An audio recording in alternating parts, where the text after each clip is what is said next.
नमस्कार दोस्तों।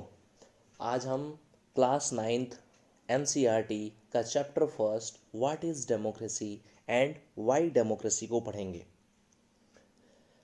स्टार्टिंग में ओवरव्यू दिया हुआ है आपकी किताब में, तो पहले समझते हैं कि डेमोक्रेसी एनसीईआरटी क्या चाहती है। ये कह रही है कि पहले आपको समझना क्या है कि व्हाट इज़ डेमोक्रेसी है, उसके फीचर्स कौन कौन से हैं। सिंपल डेफिनेशन ऑफ डेमोक्रेसी के बारे में पढ़ेंगे, ठीक है।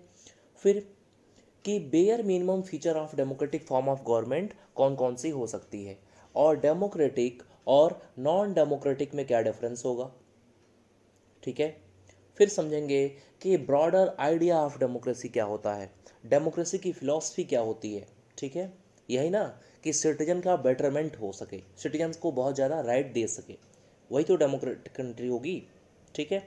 और फिर क्या समझेंगे कि अदर फॉर्म्स ऑफ गवर्नमेंट कौन कौन सी हैं। चलिए चैप्टर को स्टार्ट करते हैं। सबसे पहले समझते हैं, थोड़ा सा बैकग्राउंड में चलते हैं, वो आपकी किताब में नहीं दिया हुआ है कि डेमोक्रेसी का बैकग्राउंड क्या है।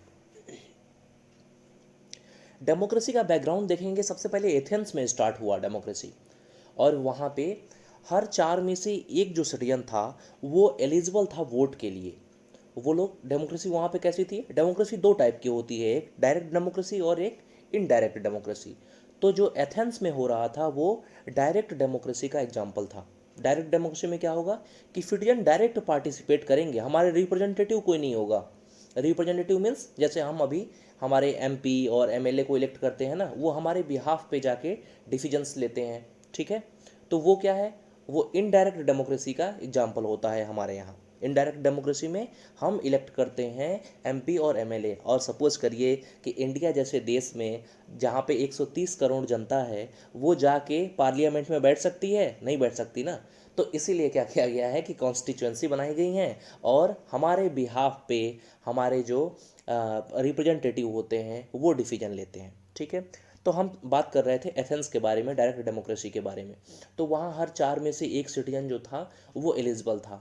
अब वहाँ पे एक और चीज़ ये समझनी है कि वहाँ की जो डायरेक्ट डेमोक्रेसी चल रही थी वो एक समय में पार्लियामेंट की तरह, और दूसरे समय में वो जुडिशरी का भी काम करते थे, ठीक है। जैसे मोनार्की में होता है, मोनार्की यानी राजशाही। मोनार्की में जैसे राजा होंगे, तो राजा क्या है, राजा प्राइम मिनिस्टर भी हैं, प्रेसिडेंट भी हैं, और सुप्रीम कोर्ट के चीफ जस्टिस ऑफ इंडिया भी हैं, है या नहीं।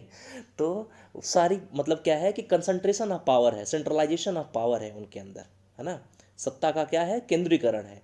और डेमोक्रेसी क्या चाहती है कि डिसेंट्रलाइजेशन ऑफ पावर हो, सत्ता का विकेंद्रीकरण हो। इसीलिए तो देखते हैं कि हमारे यहाँ इंडिया में एक सेंट्रल लेवल की गवर्नमेंट है, फिर स्टेट लेवल की गवर्नमेंट है, फिर आएंगे तो देखेंगे कि पीआरआईज मतलब पंचायती राज इंस्टीट्यूशंस हैं, गाँव गाँव में प्रधान होते हैं ना, प्रधान जी लोग, है ना। तो इसलिए क्या है कि पावर को डिसेंट्रलाइज किया गया है, ठीक है। चलिए स्टार्ट करते हैं।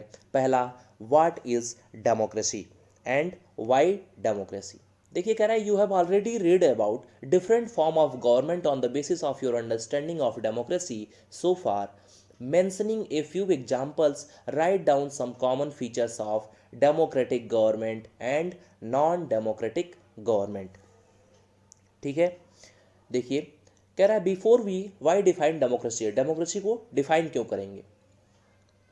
आप लोग भी किताब खोल के बैठ जाइए, मेरे सामने भी किताब है, पढ़ा जाए। बिफोर वी प्रोसीड फर्दर, कह रहा है कि जैसे हम आगे बढ़ें इससे पहले ये समझना, let us first take note of an objection by Mary. She does not like the way of defining democracy and want to ask some basic questions. Her teacher Matilda Lingdo respond to her question as other classmates join the discussion। देखिए, तो democracy की सबसे अच्छी बात क्या होती है कि डेमोक्रेसी में कंसल्टेशन होता है, डिबेट्स होते हैं, डिस्कशंस होती हैं, है ना।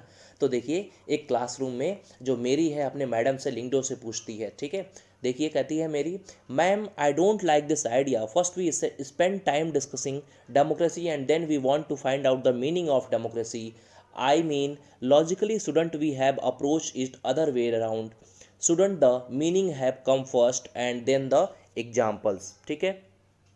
तो समझिए, मेरी क्वेश्चन पूछती है अपने मैडम से, तो इनका ये एक डिस्कशन है, इसको आप लोग देख लीजिएगा। हम आते हैं मेन कि डेमोक्रेसी का स्टार्ट कैसे हुआ। तो डेमोक्रेसी में जो दो वर्ड हैं, ये ग्रीक वर्ड से डेमोक्रेशिया से आया, ठीक है।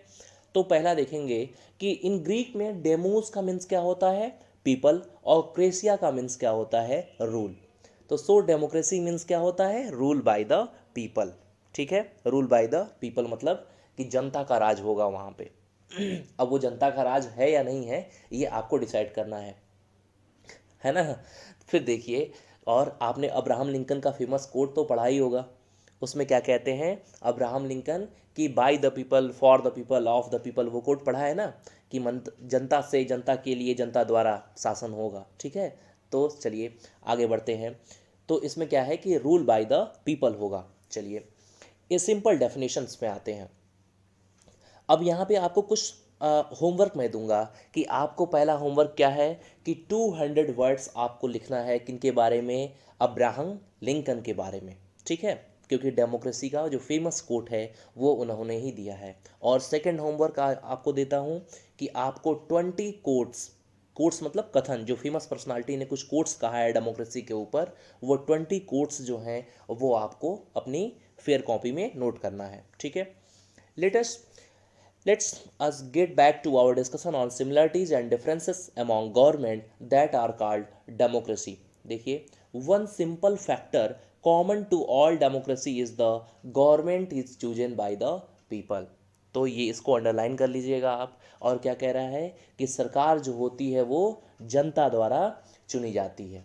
ठीक है, फिर देखिए कह रहा है कि we could thus start with a simple definition, democracy is a form of government in which rulers are elected by the people. तो कह रहा है कि डेमोक्रेसी लोकतंत्र है ना, लोकतंत्र क्या है, डेमोक्रेसी वो ऐसी व्यवस्था है जिसमें जो रूलर्स होते हैं, शासन करने वाले, वो लोग जनता द्वारा चुने जाते हैं। ठीक है, देखिए this is a useful starting point. This definition allows us to separate democracy from forms of government that are clearly not democratic. तो कह रहा है कि डेमोक्रेटिक और अनडेमोक्रेटिक जो कंट्री हैं उनके बीच में डिफ्रेंशिएट करने के लिए यह पॉइंट वैलिड है। अब जरा देखिए तो आगे चलेंगे। कह रहा है कि the army rulers of Myanmar were not elected by the people.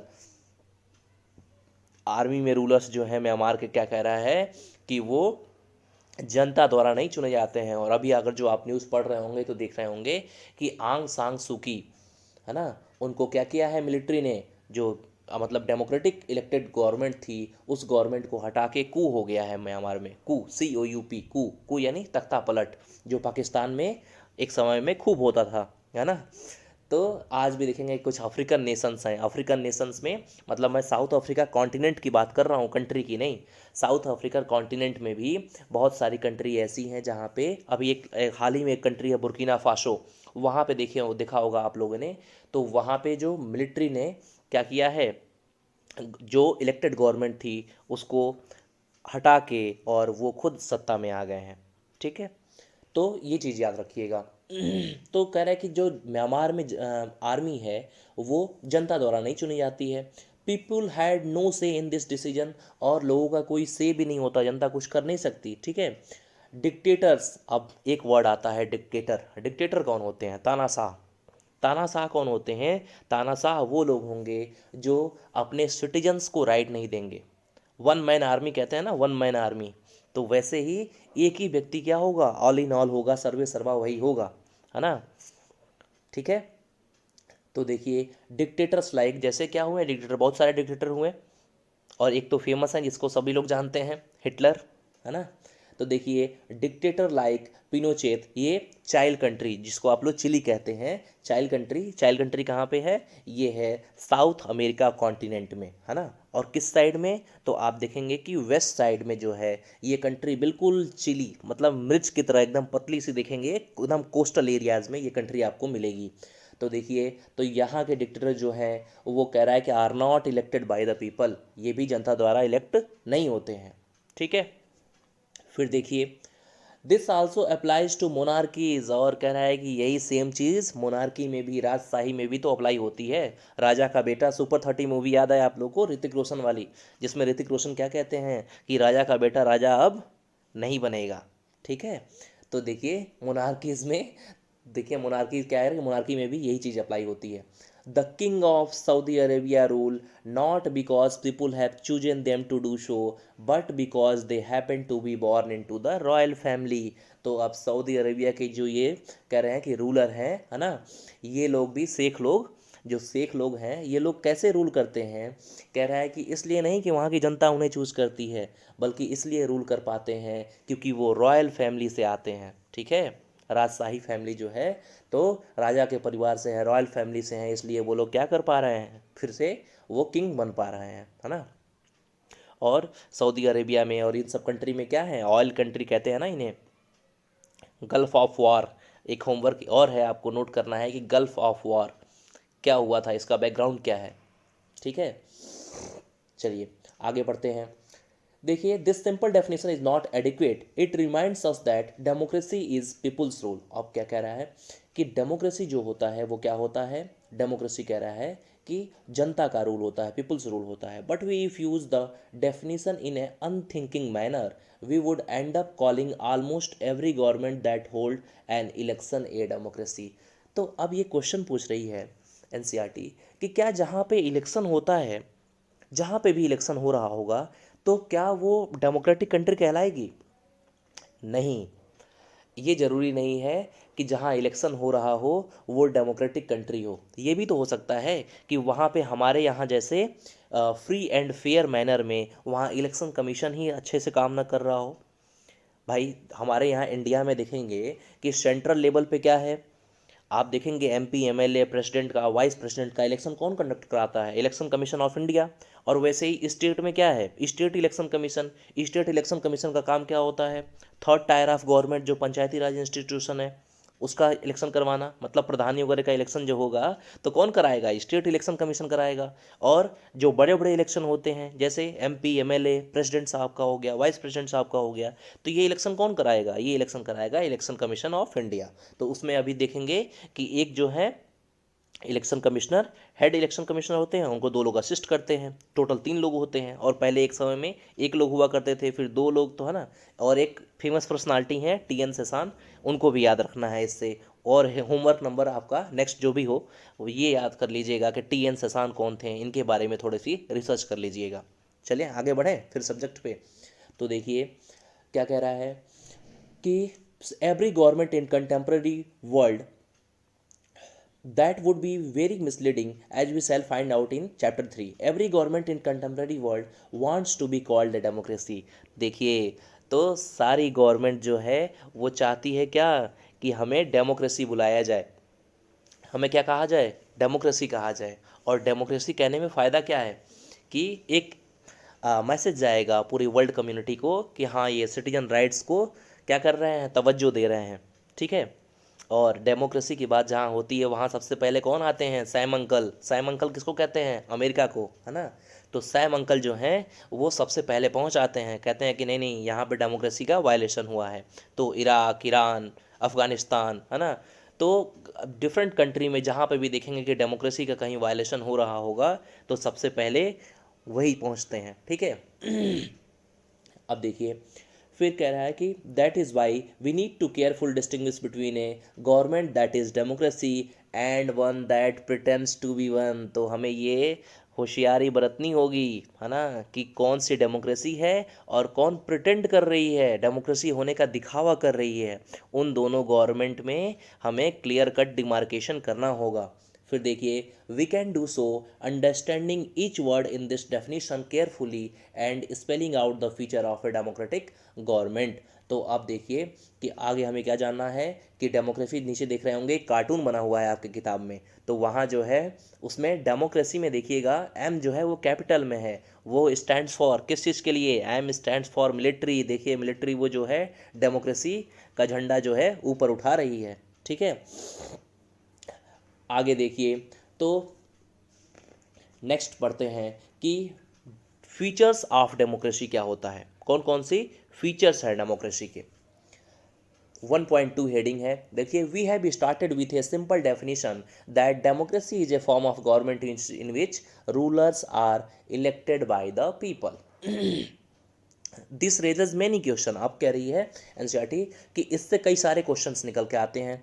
जरा देखा जाए, फर्स्ट क्या है, कह रहा है कि who are the rulers, rulers कौन है, कौन लोग हैं रूलर्स, वही तो हैं एमपी और एमएलए, विधायक जी और सांसद जी क्या है, हमारे रूलर्स हैं, हमारे बिहाफ पर डिसीजन लेते हैं। In this definition which official must be elected for any government to be called a democracy, और कह रहा है कि डेमोक्रेसी में किसका इलेक्शन होगा, है ना, तब जाके हम कहा कहलाएंगे कि हम डेमोक्रेसी हैं। फिर विच डिसीजंस में be taken by non elected official in A democracy, और कह रहा है कि डेमोक्रेसी में, लोकतंत्र में कौन से डिसीजन ऐसे होते हैं जो नॉन इलेक्टेड, जिसका चुनाव नहीं किया गया है, वो ले सकते हैं। ठीक है, तो कुछ डिसीजन होते होंगे, जैसे मान लीजिए कि एग्जीक्यूटिव, तीन चीज़ें होती हैं ना, लेजिस्लेचर, एग्जीक्यूटिव और जुडिशरी। ठीक है, तो लेजिस्लेचर के पार्ट कौन हो गए, विधायिका के, जैसे पार्लियामेंट में जितने मेंबर्स हैं वो किसके पार्ट हैं, लेजिस्लेचर के पार्ट हैं।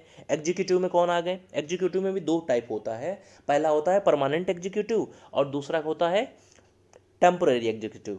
तो परमानेंट एग्जीक्यूटिव में जैसे यूपीएससी पास करके गए या स्टेट पब्लिक सर्विस कमीशन पास करके गए, आईएएस पीसीएस बने, तो ये क्या हुए, परमानेंट एग्जीक्यूटिव का पार्ट है। तो कोई भी पार्लियामेंट या स्टेट लेजिस्लेचर कोई भी कानून अगर जो बनाएगी तो उसको इम्प्लीमेंट करने का काम किसका होगा, इनका, ये परमानेंट एग्जीक्यूटिव का काम होगा। और ये लोग कौन है, आईएएस पीसीएस, ये जब तक सीनियर सिटीजन में नहीं आएंगे, मतलब 60 साल तक नहीं आ जाएंगे, तब तक रिटायर नहीं होते हैं। और टेम्पररी एग्जीक्यूटिव किसे कहते हैं, जैसे जो मिनिस्टर्स हो गए, जो गवर्नमेंट में हैं, वो क्या होंगे, टेम्पररी एग्जीक्यूटिव होंगे। और टेम्पररी एग्जीक्यूटिव का मतलब क्या है कि 5 साल के लिए आए और अच्छा काम नहीं किया तो फिर उनको रिप्लेस कर दिया, है ना, कोई और सरकार आ गई, तो इसका मतलब इसलिए इन्हें क्या कहते हैं, टेम्पररी एग्जीक्यूटिव कहते हैं। ठीक है, तो ये सारी चीज़ें भी साथ साथ में हम लोग थोड़ा एडिशनल नॉलेज भी लेते रहेंगे। फिर देखिए, कह रहा है second point, what kind of election constitute a democratic elections. अब देखिए, कह रहा है कि कैसा इलेक्शन होगा तो हम उसे कहेंगे कि डेमोक्रेटिक इलेक्शन है। कहीं इलेक्शन में मनी एंड मसल पावर का यूज तो नहीं हो रहा है, मनी और मसल पावर मीन्स कि जो बाहुबली है ना, वो इलेक्शन जीत गया, और पैसा, है ना, तो पैसे का चक्कर है बाबू भैया। ठीक है, तो ये क्या है कि जिसके पास पैसा होगा, जिसके पास बाहुबल होगा, मसल पावर होगा, मतलब उसके साथ जिंदाबाद लगाने वाले लोग होंगे ज़्यादा, तो वो इलेक्शन डेमोक्रेटिक इलेक्शन कहलाएगा या नहीं कहलाएगा। तो हमारे यहाँ क्या कहा जाता है कि फ्री एंड फेयर मैनर में इलेक्शन होना चाहिए। आप देखते होंगे कि जब भी इलेक्शन होने वाला होता है, जैसे इस समय अभी देखिए यूपी में इलेक्शन है, तो इस समय MCC, model code of conduct लागू हो गया है ना, मॉडल कोड ऑफ कंडक्ट। और मॉडल कोड ऑफ कंडक्ट क्या होता है, आचार संहिता जो होती है। तो उस समय इलेक्शन कमीशन जो होता है ना, इलेक्शन कमीशन सारी गवर्नमेंट की मशीनरी को अपने अंडर में ले लेता है। और अगर उसे सही लगेगा, अगर उसे ऐसा लगा कि ये कोई ऑफिसर है, या अगर जो मान लीजिए कि ये इस पार्टी से इंक्लाइंड है, तो वो उस ऑफिसर को उठा के कहीं दूसरी जगह पोस्टिंग कर सकता है ना। तो सारी मशीनरी, गवर्नमेंट की मशीनरी जो है, वो इलेक्शन कमीशन के अंडर में आ जाती है। और इससे रिलेटेड दो एक्ट बनाए गए हैं हमारे पार्लियामेंट में, जो आपकी किताब में नहीं दिया हुआ है, representation of people act 1950 and representation of people act 1951। ठीक है, अब देखिए, तो आगे बढ़ते हैं, फिर देखते हैं, कह रहा है कि democratic elections, what condition must be fulfil for an election to be considered democratic, और कौन कौन सी टर्म्स एंड कंडीशन हैं, क्या क्या चीज़ें फुलफिल होंगी तब हम कहेंगे कि कोई भी कंट्री क्या है, डेमोक्रेटिक कंट्री है। इसके आगे देखिए, फिर क्या कह रहा है कि who are the people who can elect the rulers और गेट इलेक्टेड एज रूलर्स। कह रहा है कि कौन लोग हैं जो लोग रूलर्स कहलाएंगे और उनको इलेक्ट कौन करेगा। Should this include every citizen on equal basis. क्या किसी डेमोक्रेसी में इक्वलिटी होती है, बिल्कुल होती है, हमारे यहाँ तो है, इक्वलिटी है ना हमारे यहाँ, कि irrespective of their gender, caste, class, तो डिस्क्रिमिनेशन नहीं करती है गवर्नमेंट, है ना, इनइक्वालिटी प्रैक्टिस नहीं करती है, इक्वालिटी होता है। और कह रहा है कि कौन लोग हैं जो इलेक्ट करेंगे, तो इलेक्ट करने वाले लोग जरा याद करिए, तो हमारे यहाँ एक फिनोमेना है क्या, यूनिवर्सल एडल्ट फ्रेंचाइज, मतलब जो लोग 18 साल से ऊपर हैं उनको क्या होगा, वो लोग 18+ जो लोग होंगे वो लोग वोट दे सकते हैं, अपना वोट कास्ट कर सकते हैं। कास्ट यानी कि, कास्ट यानी जाति नहीं, कास्ट यानी हो रहा है कि अपना वोट दे देना, है ना, कि आप एमपी एमएलए में क्या कर सकते हैं कि 18+ हैं तो आप वोट दे सकते हैं। ठीक, फिर देखिए, कह रहा है can a democracy deny some citizens this right. कह रहा है कि और दूसरी चीज़, क्या डेमोक्रेसी जो है, लोकतंत्र जो है, क्या किसी को वोट देने से वंचित कर सकती है? हाँ, बिल्कुल कर सकती है। कब? तब कर सकती है कि जब क्या हो, कोई मान लीजिए कि वो टेररिस्ट एक्टिविटीज़ में पार्टिसिपेट कर रहा हो, कोई एनिमी नेशंस को, कोई मान लीजिए कि कोई सीक्रेट इन्फॉर्मेशन है वो दे रहा हो, या मान लीजिए कि कोई अगर जो मान लीजिए कि कोई एमपी या एमएलए अगर जो कोई कैंडिडेचर अपना फाइल करना चाहता है, इलेक्शन में खड़ा होना चाहता है, लेकिन उसको भी गवर्नमेंट रोक सकती है। कैसे? कि मान लीजिए कि उसको 3 ईयर्स से या उससे ज़्यादा इम्प्रिजनमेंट हुआ हो, 3 साल से ज़्यादा उसको क्या हुआ हो, कारावास हुआ हो, जेल हुआ हो, ठीक है, या इफ़ ही और सी मेंटली इनकेपेबल और अनसाउंड माइंड, है ना, तो या उनकी दिमागी हालत क्या हो, अच्छी ना हो, ठीक है, पार्लियामेंट में गए या स्टेट लेजिस्लेचर में गए और वहीं अपने साथी पे ही टूट पड़े, ठीक है, हालांकि अभी भी टूट पड़ते हैं लोग, लेकिन क्या है, तो कह रहा है कि वो मेंटली क्या होना चाहिए, इनकेपेबल नहीं होना चाहिए और अनसाउंड माइंड का व्यक्ति नहीं होना चाहिए, तब उसके ये रिप्रेजेंटेशन ऑफ पीपुल एक्ट में दिया हुआ है, तो उससे जो इसका इलेक्शन लड़ने का जो अधिकार है वो भी छीना जा सकता है। फिर देखिए नेक्स्ट, फाइनली पूछता है कि what kind of A form of government is democracy, है ना, कैसी किस फॉर्म ऑफ गवर्नमेंट को हम डेमोक्रेसी कहेंगे? Can elected rulers do what ever they want in a democracy, क्या जो चुने हुए लोग होते हैं वो जो चाहे वो डेमोक्रेसी में कर सकते हैं क्या? नहीं, उनके ऊपर भी बहुत सारी लिमिटेशंस हैं, ठीक है। देखिए, और देखिए कि अगर वो जनता का भला नहीं करेंगे तो डेमोक्रेसी में एक डर क्या लगा रहता है कि अगले बार फिर टिकट कट जाएगा, मतलब या तो टिकट कट जाए या पार्टी ही बदल जाएगी, पार्टी फिर सत्ता में नहीं आ पाएगी। देखिए, और must democratic government function with some limit, और दूसरी चीज़ पूछ रहा है कि क्या डेमोक्रेटिक जो गवर्नमेंट होती है वो कुछ लिमिटेशन के साथ काम करती है क्या? Is it necessary for a democracy to respect some rights of the citizen? बिल्कुल, डेमोक्रेसी में यही चीज़ तो अटमोस्ट है, सुप्रीम है, क्या? अपने सिटीजन्स के राइट्स का सम्मान करना। अगर किसी डेमोक्रेसी में उसके सिटीजन के पास राइट नहीं है तो फिर वो डेमोक्रेसी किस बात की, ठीक है। फिर आगे देखिए, let us consider each of this question with the help of some example. अब देखिए, पहला एग्जाम्पल क्या कह रहा है कि major decision by elected leaders. अब देखिए, इन पाकिस्तान पाकिस्तान की बात आ रही है ना, एनिमी नेशंस, तो हमारे एनिमी नेशन किसको कहा जाता है? एनिमी नेशन उस कंट्री को कहा जाता है जिससे हमारा कभी न कभी युद्ध हुआ हो। जैसे पाकिस्तान और चाइना हमारे एनिमी नेशंस हैं। 1962 में चाइना से युद्ध हुआ था ना, और फिर पाकिस्तान से देखेंगे कि 47, 62, सॉरी 47 और 72, 99, है ना, तो ये सारे जो पाकिस्तान से वॉर हमारे हुए हैं, ठीक है।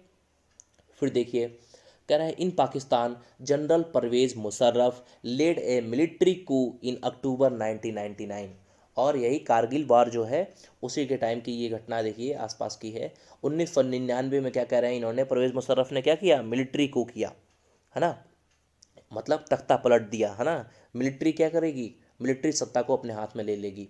ही overthrew a democratically elected government, देखिए जो जनता द्वारा चुनी हुई सरकार थी उसको गिरा दिया इन्होंने। And declared himself the chief executive of the country, और अपने आप को क्या कहा कि अब हम ही हैं भैया, सर्वे सर्वा, है ना, हम जो कहेंगे वो मानना पड़ेगा। चीफ एग्जीक्यूटिव अपने आप को डिक्लेयर कर दिया।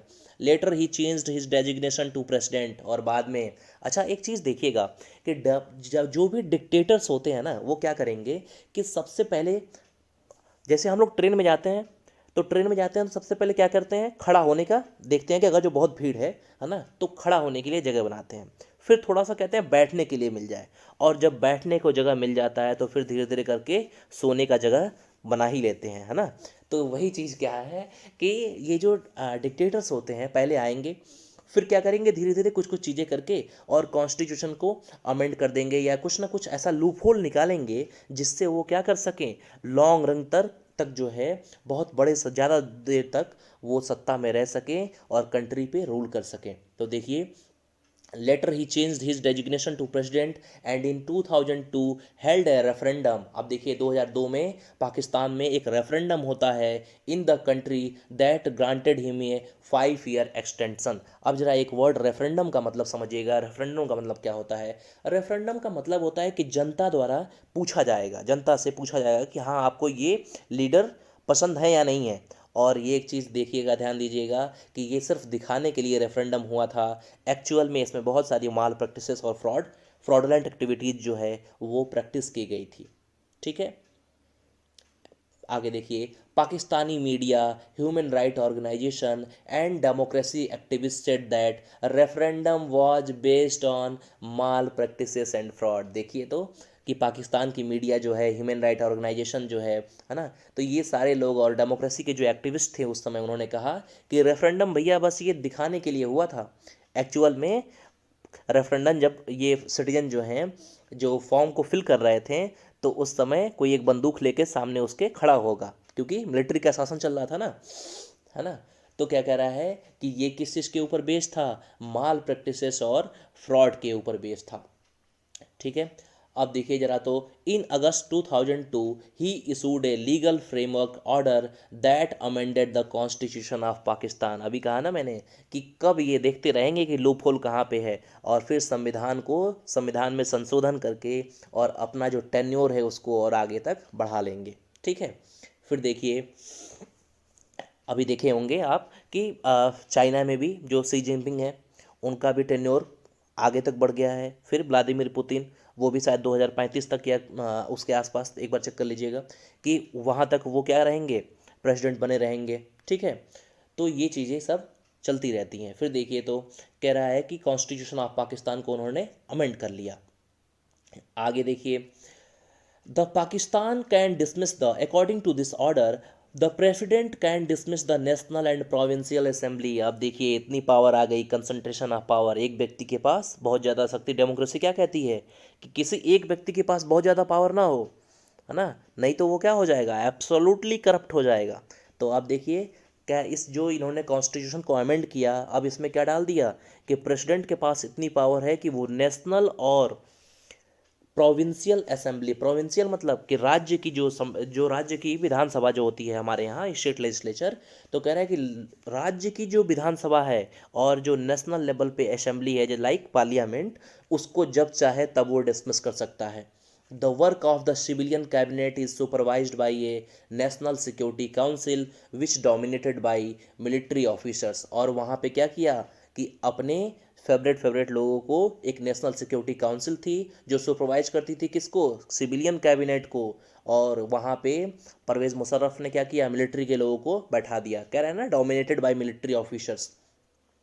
After passing this law, elections were held to the national and provincial assembly, so Pakistan has had elections, elected representative have some power. अब देखिए कह रहा है कि पाकिस्तान में इलेक्शन हुए, थोड़ा बहुत पावर इलेक्टेड रिप्रेजेंटेटिव के पास था, but the final power rested with military officer. लेकिन कह रहा है कि फाइनल जो पावर था, सुपरवाइज कौन कर रहा था, मिलिट्री के ऑफिसर, है ना. और देखिए फाइनल पावर किसके पास है, कह रहा है कि final power rested with military officer and general Pervez Musharraf himself. और पूरा पावर किसके पास था, परवेज मुशर्रफ के पास. तो यहीं पे थोड़ा सा एक चीज़ समझते हैं.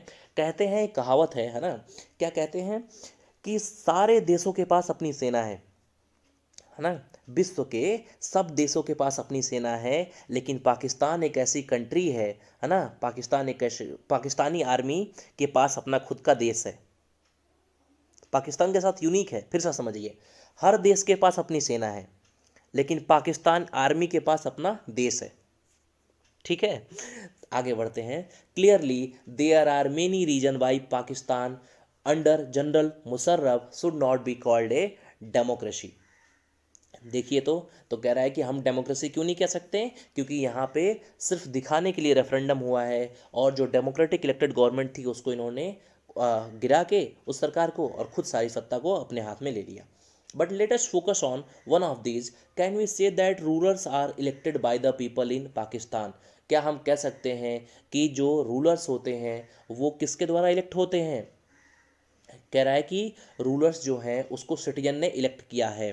फिर कह रहा है कि people in Pakistan not quite, people may have elected their representative to the national and provincial assembly, but those elected representative were not really the rulers। कह रहा है कि देखने में तो ऐसा लग रहा है कि जो स्टेट की और नेशनल की जो असेंबली है उसके जो रूलर हैं, रिप्रेजेंटेटिव हैं, उनको जनता ने इलेक्ट किया है, लेकिन क्या है, they can not take the final decision, उनके पास सत्ता नहीं है, वो लोग फाइनल डिसीजन नहीं ले सकते हैं। क्यों नहीं ले सकते हैं? क्योंकि उनके ऊपर बगल में कोई AK-47 लेके खड़ा होगा, है ना, और वो जो कहेगा वही करना पड़ेगा।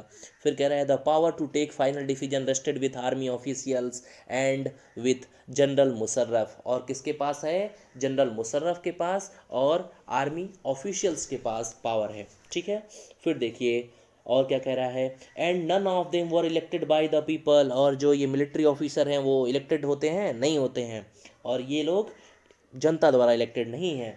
This happens in many dictatorship and monarchy, और कह रहा है कि ऐसी चीज़ें जो हैं वो बहुत सारी तानाशाही गवर्नमेंट में और मोनार्कीज़ में होती हैं। देखिए सबसे ज़रूरी चीज़ क्या है, ज़रूरी चीज़ क्या है कि हमारे यहाँ इंडिया में क्या है, हमारे यहाँ इंडिया में चेक एंड बैलेंस मेंटेन किया गया है ना, बहुत सारे मेथड्स जो हैं उसको अडॉप्ट किए गए हैं। जैसे मान लीजिए कि जुडिशरी है, एग्जीक्यूटिव है, लेजिस्लेचर है, ठीक है, तो जुडिशरी में पार्लियामेंट का कोई इंटरफेरेंस नहीं होगा, जुडिशरी सेपरेट है हमारे यहाँ। आपने सुना होगा एक टर्म है सेपरेशन ऑफ पावर, मतलब सत्ता का पृथक्करण। हर व्यक्ति के पास कॉन्स्टिट्यूशन में क्या है, कॉन्स्टिट्यूशन में, संविधान में अलग अलग पोस्ट पे कौन कौन लोग रहेंगे, उनकी पावर भी वहीं पे डिस्क्राइब है, उनका पावर क्या है। ठीक है, अब और डेमोक्रेसी की सबसे अच्छी खासियत बात क्या होती है, अच्छी बात ये होती है कि फंडामेंटल राइट जो होते हैं available to the citizen of India as well as to क्या होता है, फॉरेनर्स होते हैं।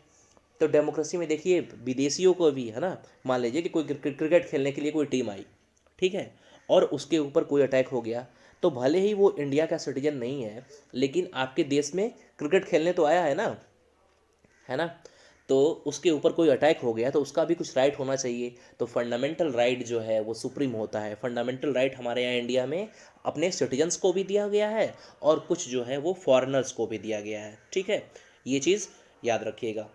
और मैंने बताया कि डेमोक्रेसी में सबसे, फिर से मैं रिकैप कर रहा हूँ जल्दी से, कि डेमोक्रेसी की जब भी बात होती है तो अमेरिका क्या कहता है, अमेरिका कहता है कि हम टॉर्च बियरर हैं भाई साहब। टॉर्च बियरर मतलब कि डेमोक्रेसी हम ही बताएंगे कि डेमोक्रेसी क्या होता है। और अमेरिका में याद रखना है कि अमेरिका में 2 पार्टी सिस्टम है। 2 पार्टी सिस्टम कौन कौन से 2 पार्टी हैं वहाँ पे, रिपब्लिकन्स और डेमोक्रेट्स। ठीक है, रिपब्लिकन और डेमोक्रेट्स हैं। और चाइना में 1 पार्टी सिस्टम है, अभी आगे पढ़ेंगे हम लोग। ठीक है, कम्युनिस्ट पार्टी। और हमारे यहाँ इंडिया में मल्टी पार्टी सिस्टम है, बहुत सारी पार्टियाँ हैं। ठीक है, आगे बढ़ते हैं। फिर देखिए this gives us the first feature, क्या कह रहा है कि are not elected by the elected in a few country the real power was with some external power and not with locally elected representative. और कई कई जगह कह रहा है कि कई कई कंट्री में ऐसा होता है कि जो पावर है वो पावर किसके पास है, वो पावर है किसी एक्सटर्नल प्लेयर के पास, मतलब वो रिमोट कंट्रोल, रिमोट ऑपरेटेड सरकार है ना। और कह रहा है this can not be called people's rule, और अगर ऐसा होता है तो हम उसे जनता का शासन नहीं कहेंगे। This gives us the first feature in a democracy, the final decision making power must rest with those elected by the people. Underline कर लीजिएगा, वेरी वेरी इंपॉर्टेंट क्या है कि इन ए डेमोक्रेसी, लोकतंत्र में क्या होना चाहिए, final decision making power must rest with those elected by the people, मतलब जो जनता जिसे इलेक्ट कर रही है उसके पास पावर होना चाहिए। ठीक है, आगे बढ़ते हैं। फिर पढ़ते हैं कि free and fair electoral competition in China. देखिए कह रहा है इन चाइना में क्या होता है, elections are in China, elections are regularly held after every 5 year. हर 5 साल पे क्या होते हैं, इलेक्शन होते हैं। ठीक है, for electing the country parliament called Quanguo Renmin Daibiao Dahui, है ना। तो ये क्या है, नेशनल पीपल्स कांग्रेस है उनकी, हर 5 साल में इलेक्शन होते हैं। National people's congress has the power to appoint the president of the country. अब यही इसी में जो लोग इलेक्ट होंगे उनके पास पावर क्या है कि वो प्रेसिडेंट को अपॉइंट करेंगे। और देखिए इसमें कितने लोग होते हैं, 3000 मेंबर्स पूरे कंट्री से आते हैं। It has nearly 3000 members elected from all over China. China, पूरे चाइना से 3,000 मेंबर इलेक्ट होके आएंगे कहाँ पे, नेशनल पीपल्स कांग्रेस में। Some members are elected by the army, ठीक है, कुछ जो मेंबर हैं वो कौन इलेक्ट कर रही है, आर्मी इलेक्ट कर रही है। और वहाँ पे टर्म एंड कंडीशन है क्या, कि देखिए आगे पढ़े, अभी आएगा आगे इसमें, कि before contesting elections a candidate needs approval of the Chinese communist party. आपको चुनाव लड़ने से पहले क्या करना पड़ेगा, चाइनीज कम्युनिस्ट पार्टी जो है उससे अप्रूवल लेना पड़ेगा। और वोटर बनने के लिए भी क्या होना चाहिए, मेंबर बनना चाहिए। फिर देखिए, only those who are members of Chinese communist party और 8 स्मॉलर पार्टी, है ना, और 8 जो छोटी इसकी सहायक पार्टियां हैं, तो वो सिर्फ नाम का ही है ना, है तो वो चाइनीज कम्युनिस्ट पार्टी के अंडर में ही, ठीक है। तो उससे क्या होना चाहिए कि चाइनीज कम्युनिस्ट पार्टी और 8 smaller party allied to it were allowed to contest election held in 2002 to 3. The government is always formed by the communist party. और एक ही पार्टी के सारे मेंबर होंगे और यही लोग जो पहले से अप्रूव करती है, कौन, जो इनकी आइडियोलॉजी की सूट कर रही होगी, चाइनीज कम्युनिस्ट पार्टी के। अच्छा ये बताइए कि चाइनीज कम्युनिस्ट पार्टी के आइडियोलॉजी को जो सूट कर रहा होगा उसी को टिकट देंगे ना, उसी को अप्रूवल मिलेगा आगे जाने के लिए। और वही 3,000 लोग पूरे चाइना से इलेक्ट होके आते हैं और फिर प्रेसिडेंट को इलेक्ट करते हैं।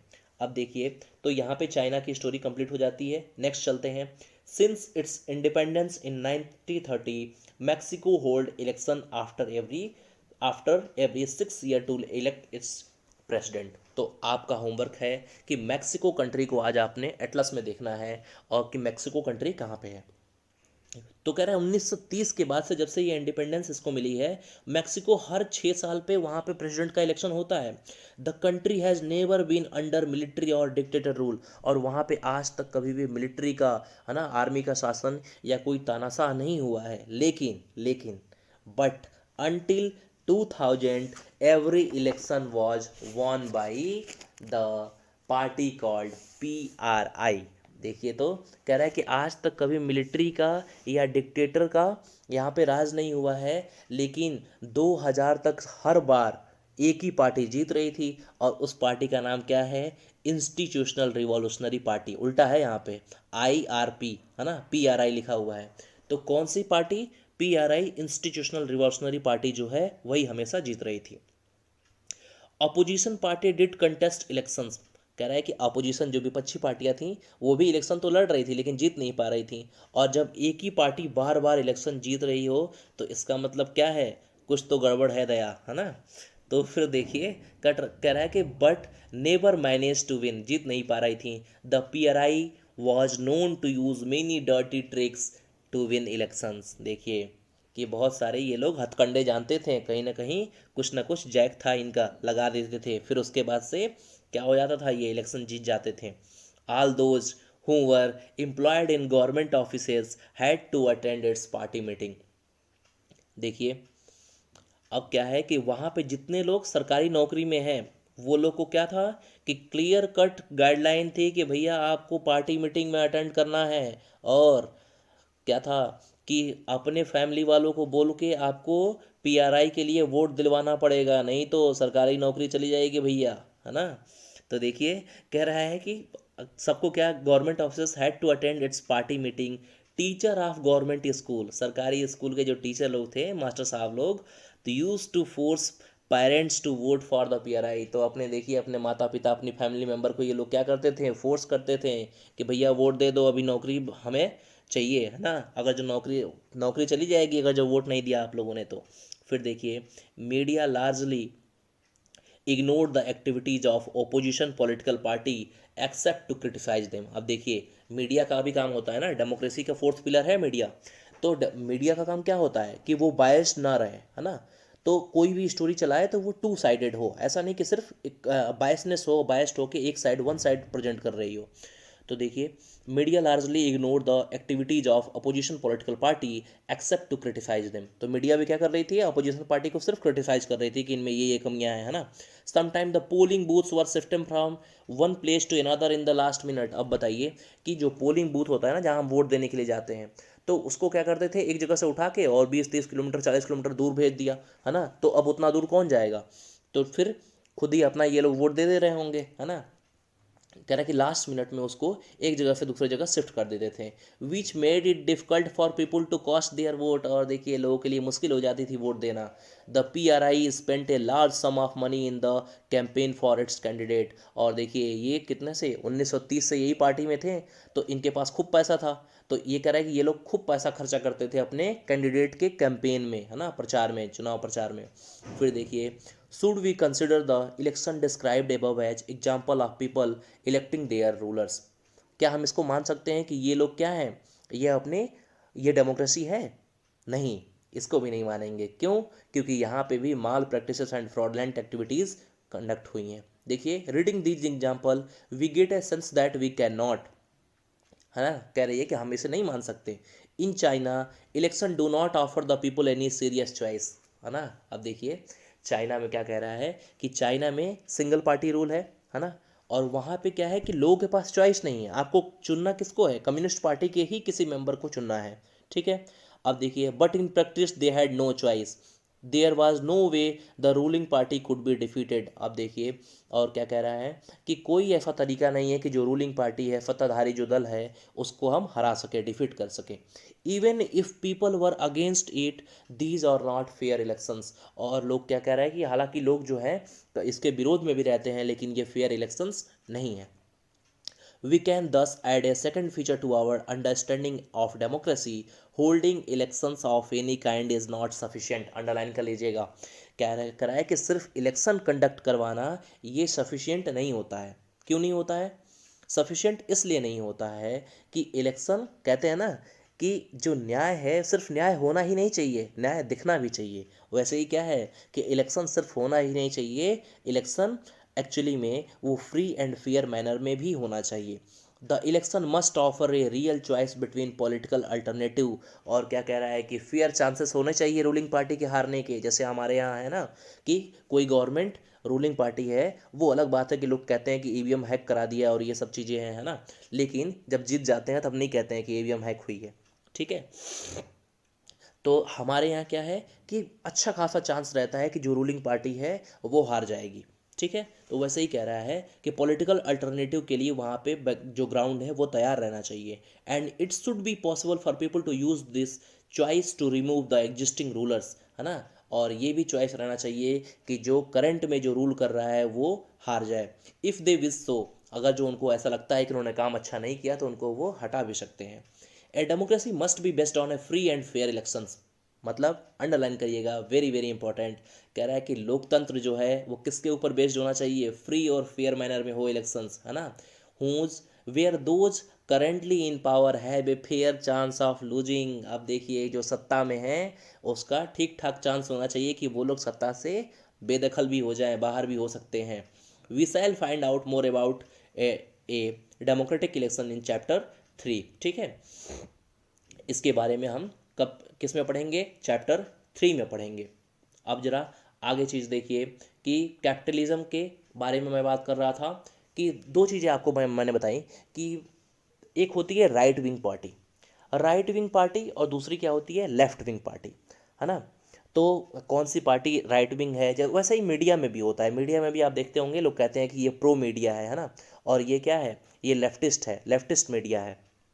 तो एक चीज़ समझ लीजिए कि जो भी मीडिया गवर्नमेंट के फेवर में बात करे, हालांकि ये होना नहीं चाहिए डेमोक्रेसी में, लेकिन आजकल देखने को ऐसा मिल रहा है कि जो भी मीडिया जो चैनल होते हैं वो सिर्फ गवर्नमेंट के हाँ में हाँ मिलाए तो वो क्या है, प्रो गवर्नमेंट है। और जो मीडिया सिर्फ क्रिटिसाइज कर रहा हो तो वो क्या है, उसको हम कहते हैं कि ये लेफ्टिस्ट है, लेफ्टिस्ट मीडिया है।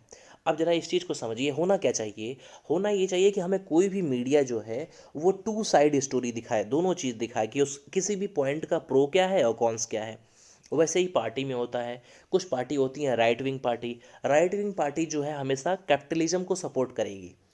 किसको सपोर्ट करेगी, कैपिटलिज्म को। कैपिटलिज्म क्या मतलब कि जितना ज़्यादा पैसा, 2 का 4, 4 का 8, 8 का 16 ऐसे बनाया, तो वो उसको सपोर्ट करेंगे कि खूब भैया बिजनेस उजनेस करो, है ना, खूब पैसा कमाओ, कोई दिक्कत नहीं है। तो वो राइट विंग पार्टीज कैपिटलिज्म को सपोर्ट करती हैं। अच्छा, लेफ्ट विंग पार्टी जो होती हैं वो कैपिटलिज्म के अगेंस्ट में रहती हैं, है ना, वो किस चीज़ की बात करेंगी, सोशलिज्म की बात करेंगी, है ना, सोशल इक्वालिटी की बात करेंगी, गरीबी पॉवर्टी एलिमिनेशन की बात करेंगी, है ना। तो ये सारी चीज़ें जो हैं हमारे इसके ये आती हैं। उसके बाद हम क्या बात करेंगे, इसके बाद बात करेंगे जो हेडिंग है 1 पर्सन 1 वोट 1 वैल्यू के बारे में। ठीक है, तब तक के लिए धन्यवाद, और मेरा चैनल सब्सक्राइब करिए, शेयर करिए, अगर जो अच्छा लगे जो कंटेंट तो कमेंट में बताइएगा भी। ठीक है, धन्यवाद।